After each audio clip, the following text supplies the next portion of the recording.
সুন্দরবনের প্রাণী। বাংলাদেশের দক্ষিণে সমুদ্রের কোল ঘেঁষে গড়ে উঠেছে বিশাল বন, এর নাম সুন্দরবন। এখানে রয়েছে যেমন প্রচুর গাছপালা, তেমনি রয়েছে নানা প্রাণী ও জীবজন্তু।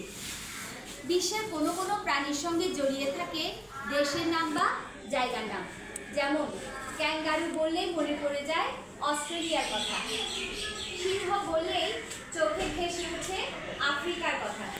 তেমনি বাংলাদেশের নামের সঙ্গে জড়িয়ে আছে রয়্যাল বেঙ্গল টাইগার বা রাজকীয় বাঘের নাম। এই বাঘ সুন্দরবনে থাকে। রয়্যাল বেঙ্গল টাইগার দেখতে যেমন সুন্দর, তেমনি আবার ভয়ঙ্কর। এর চালচলনও রাজার মতো।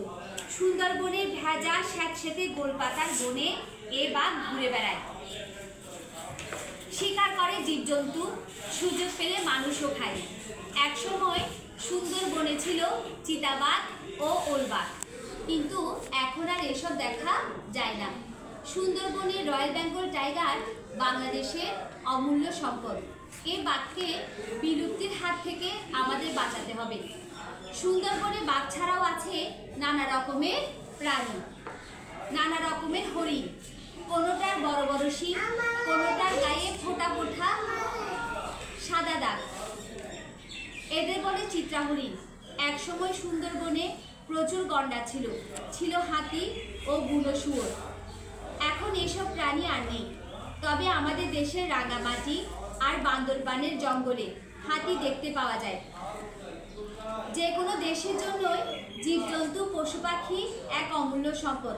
যে দেশে যেমন আবহাওয়া ও জলবায়ু, সে দেশে তেমন উপযোগী প্রাণী বাস করে। একটু লক্ষ্য করলে দেখা যাবে পৃথিবীতে অপ্রয়োজনীয় প্রাণী বা বৃক্ষলতা বলতে কিছুই নেই। একসময় আমাদের দেশে প্রচুর শকুন দেখা যেত।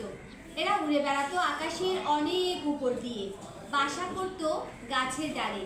মানুষের পক্ষে যা ক্ষতিকর সেসব আবর্জনা শকুন খেত এবং পরিবেশকে পরিচ্ছন্ন রাখত। শকুন দেখতে সুন্দর নয়, তবে মানুষের অনেক উপকার করে। কিন্তু শকুন এখন বাংলাদেশে বিলুপ্ত প্রায় পাখি। প্রাণী, বৃক্ষলতা সব কিছুই প্রকৃতির দান।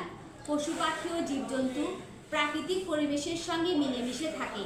এদের ধ্বংস করতে নেই, ধ্বংস করলে নেমে আসে নানা বিপর্যয়, বন্যা, খরা, ঝড় ইত্যাদি।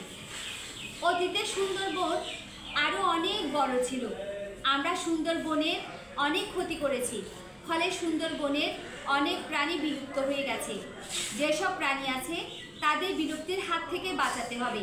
ঘূর্ণিঝড় ও জলোচ্ছ্বাস থেকে সুন্দরবন আমাদের রক্ষা করে, তাই সুন্দরবনকেও আমাদের রক্ষা করতে হবে।